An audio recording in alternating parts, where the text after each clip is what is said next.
കുളിയൊക്കെ കഴിഞ്ഞ് ഫ്രഷായതിനു ശേഷമാണ് ദേവി താഴേക്കിറങ്ങി വന്നത്. അതിനിടയ്ക്ക് 2 തവണ വിച്ചു അവളെ വിളിച്ചിരുന്നുവെങ്കിലും അവൾ ഫോണെടുക്കാൻ പോയില്ല. ദേവിക്കാകെ വെപ്രാളം പോലെ തോന്നുന്നുണ്ടായിരുന്നു. അതിനൊപ്പം വിച്ചുവിനെക്കുറിച്ച് ആലോചിക്കുമ്പോൾ നാണം നിറഞ്ഞൊരു ചിരി മനസ്സിൽ തോന്നി. ആ ദേവി മോളെ, എന്താ ഇത്ര വൈകിയത്? താഴെ അടുക്കളയിലേക്ക് വന്ന് കയറിയപ്പോൾ മാലതി അവളോട് ചോദിച്ചു. ഇന്നലെ വൈകിയല്ലേ മാലതി ആൻറ്റി കിടന്നുറങ്ങിയത്, അതുകൊണ്ടാ. മാലതിയോട് സംസാരിക്കുന്നതിനിടയ്ക്ക് അവളുടെ മനസ്സിൽ വിച്ചുവിനെ വിളിച്ച് എന്ത് മറുപടി കൊടുക്കുമെന്നായിരുന്നു. മോളിരിക്കെ, ആൻറ്റി ഇപ്പോൾ ദോശ ചുട്ടു തരാം. ദോശയാണോ ഇന്ന്? ഇഡ്ഡലി ഉണ്ടാക്കിയിട്ടുണ്ട്. ദർശൻ മോൻ ഇഡ്ഡലി കഴിച്ചു പോയി. മോൾക്ക് പിന്നെ ദോശയല്ലേ ഇഷ്ടം. ഇനിയിപ്പോൾ ഉണ്ടാക്കേണ്ട ആൻറ്റി, ഞാൻ ഇഡ്ഡലി തന്നെ കഴിച്ചോളാം. അല്ല, ഏട്ടൻ ഇത്ര നേരത്തെ പോയി ഓഫീസിലേക്ക്? എന്തോ അത്യാവശ്യമായിട്ട് ചെയ്തു തീർക്കാൻ കുറച്ച് വർക്കുണ്ടെന്ന് പറഞ്ഞ് നേരത്തെ തന്നെ പോയി. 2-3 ദിവസമായിട്ട് ഓഫീസിലെ കാര്യങ്ങൾ ഒന്നും ശ്രദ്ധിക്കാറില്ലല്ലോ. മാലതി പറയുന്നത് കേട്ട് ദേവി സംശയത്തോടെ ക്ലോക്കിലേക്ക് നോക്കി. 9 മണി കൂടി ആയിട്ടില്ല. എന്തത്യാവശ്യമാണെങ്കിലും ഇത്ര നേരത്തെയൊന്നും ഏട്ടൻ ഓഫീസിലേക്ക് പോയതായി കണ്ടിട്ടില്ല. പെട്ടെന്ന് തന്നെ അവളുടെ ചുണ്ടിൽ കുസൃതി നിറഞ്ഞൊരു ചിരി വിരിഞ്ഞു. എടാ കള്ളൻ ചേട്ടാ, നിന്റെ അത്യാവശ്യം എന്താണെന്ന് എനിക്ക് മനസ്സിലായി. ഈശ്വര, അളിയനും ഈ കാര്യത്തിൽ ഏതാണ്ട് ഒരേ മനസ്സാണല്ലോ. ദർശനെയും വിച്ചുവിനെയും കുറിച്ച് ചിന്തിച്ചു പോയ നിമിഷത്തിൽ അവൾ സ്വയം മറന്ന് ചിരിച്ചുപോയി. മോളെന്താ ഒറ്റയ്ക്കിരുന്ന് ചിരിക്കുന്നേ? അവളുടെ ചിരി കണ്ട് മാലതി അർത്ഥം വെച്ച് ചോദിച്ചു. അത് പിന്നെ ഒന്നുമില്ല ആൻറ്റി, ഞാൻ ചുമ്മാ. അവൾ ചമ്മലോടെ കിച്ചൺ സ്ലാബിൽ നിന്നും ചാടിയിറങ്ങി പുറത്തേക്ക് നടന്നു പോയി.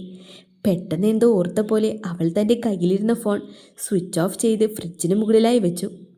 ഇത് തൽക്കാലം ഇവിടെ ഇരിക്കട്ടെ. അവനെ പറ്റിക്കുന്നതോർത്ത് അവളൊന്ന് നാവ് കടിച്ചു. അവൾ പോയി കഴിഞ്ഞതും മാലതിയും കള്ളച്ചിരിയോടെ ഒന്ന് തിരിഞ്ഞു നോക്കി. കുസൃതി നിറഞ്ഞ ചിരിയോടെ ഒരു പ്രത്യേക ഈണത്തിൽ ദർശനത് പറഞ്ഞുകൊണ്ട് അടുത്തേക്ക് വന്നതും ആമി സ്ലിറ്റിൻ്റെ പിടുത്തം ഒന്നുകൂടി മുറുക്കി പിടിച്ചു.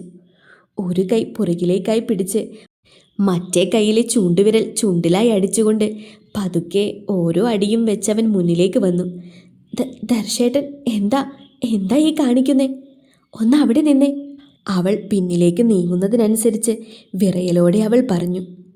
അവൻ നടത്ത നിർത്തി. അപ്പോൾ എൻ്റെ പുലിക്കുട്ടിക്ക് ഇത്രയും ധൈര്യമൊക്കെ ഉള്ളൂ അല്ലേ? ഒന്ന് പുറത്തേക്ക് പോയേ. കൈകൊണ്ട് പുറത്തേക്കിറങ്ങാൻ കാണിച്ച് അവൾ പറഞ്ഞു.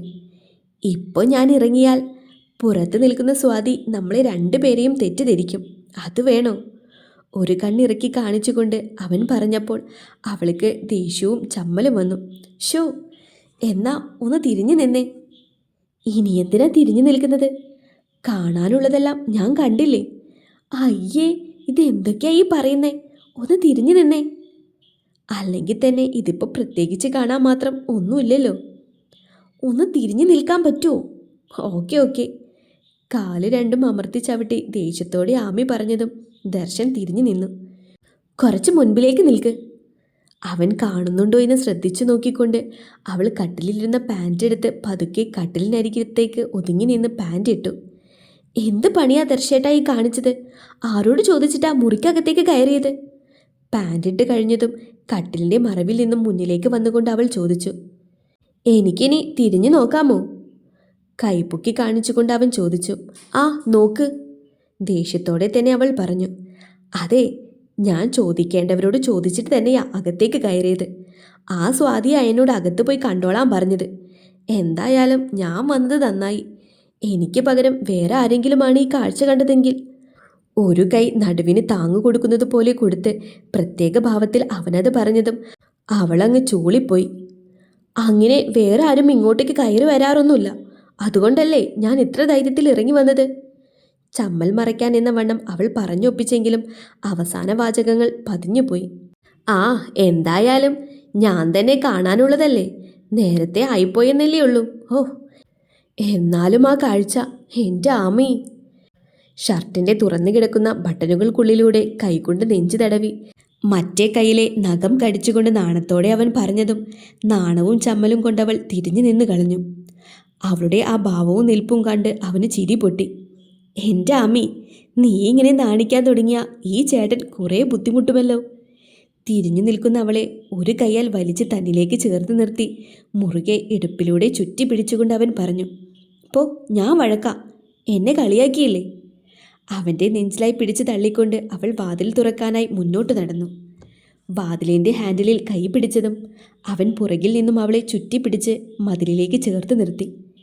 ഇത്രയും റിസ്ക് എടുത്ത് ഞാൻ കാത്തു നിന്നിട്ടും ഒന്നും തരാതെ പോവാണോ?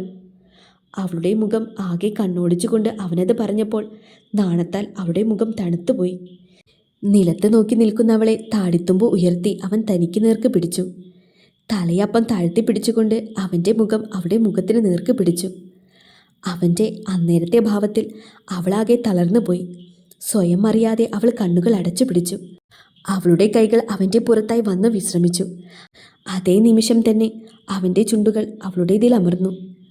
വളരെ സാവകാശം ഒരു പൂവിനെ തലോടുന്നത് പോലെ അവൻ അവളുടെ ഇരു ചുണ്ടുകളും മാറി മാറി നുണഞ്ഞു. അവളും അതിനോട് സഹകരിച്ചു തോന്നിയെന്ന് മനസ്സിലായ നിമിഷത്തിൽ അവൻ്റെ ആ ചുംബനത്തിൻ്റെ ഗതി മാറി. അല്പം കൂടി വന്യമായി അവളെ അവൻ ചുംബിക്കാൻ തുടങ്ങി. ആ നിമിഷം ആമി കാൽവിരൽ ഉയർന്നു പൊങ്ങിപ്പോയി. മുതുകിലായി വിശ്രമിച്ചിരുന്ന അവളുടെ വിരലുകൾ മുകളിലേക്ക് ഉയർന്ന് അവൻ്റെ മുടിയിൽ കോർത്തു പിടിച്ചു. അവളുടെ ആ പ്രവൃത്തി അവനിലും മാറ്റങ്ങൾ ഉണ്ടാക്കി. അവളുടെ ചുമലിലായി വെച്ചിരുന്ന അവൻ്റെ കൈകൾ താഴേക്ക് ഇരച്ചിറങ്ങി ഇടുപ്പിലായി വന്നമർന്നു. ആ പിടുത്തത്തിൽ ആമിയൊന്ന് ഏങ്ങിപ്പോയി. അവളുടെ ശരീരത്തിൻ്റെ വിറയിൽ അവനും തിരിച്ചറിഞ്ഞു. ചെയ്തുകൊണ്ടിരുന്ന പ്രവൃത്തി തുടർന്നുകൊണ്ട് തന്നെ അവൻ കണ്ണു തുറന്ന് അവളെയൊന്ന് നോക്കി. കണ്ണടച്ച് പിടിച്ച് തൻ്റെ ചുംബനം ഏറ്റുവാങ്ങുന്ന അവളുടെ ആ ഭാവം അവൻ്റെ ശരീരത്തിലും മാറ്റങ്ങളുണ്ടാക്കി. ഇടുപ്പിലായി അമർന്നിരുന്ന അവൻ്റെ കൈ സ്ലിറ്റിനിടയിലൂടെ കടന്ന് അവളുടെ വയറിലാകെ ഓടി നടന്നു. ആ പ്രവൃത്തിയിൽ ആമിയുടെ കണ്ണുകൾ മിഴിഞ്ഞുപോയി. അവൾ ശക്തിയായി അവനെ പുറകിലേക്ക് തള്ളി. മുന്നിലേക്ക് നോക്കി ആമി കാണുന്നത് ചെയ്തു പോയ പ്രവൃത്തിയിൽ ഒട്ടും കുറ്റബോധമില്ലാതെ കള്ളത്തരം നിറഞ്ഞ ചിരിയോടെ തന്നെ നോക്കി നിൽക്കുന്നവനെയാണ്. ദർശനായി ഉണ്ടാക്കിയ ചായ രണ്ടാമതും ചൂടാക്കി കപ്പിലേക്ക് പകർന്ന് അതുമായി ഹാളിലേക്ക് വരുമ്പോഴാണ് കോളിംഗ് ബെൽ അടിക്കുന്ന ശബ്ദം സ്വാതി കേട്ടത്. ഇതിനി ആരാണാവോ? വാതിൽ തുറന്നതും മുന്നിൽ നിൽക്കുന്ന ആളെ കണ്ട് അവൾ ആ ആളിലേക്കും അടഞ്ഞുകിടക്കുന്ന അവളുടെ ബെഡ്റൂമിലേക്കും ഒരു ഞെട്ടലോടെ മാറി മാറി നോക്കി.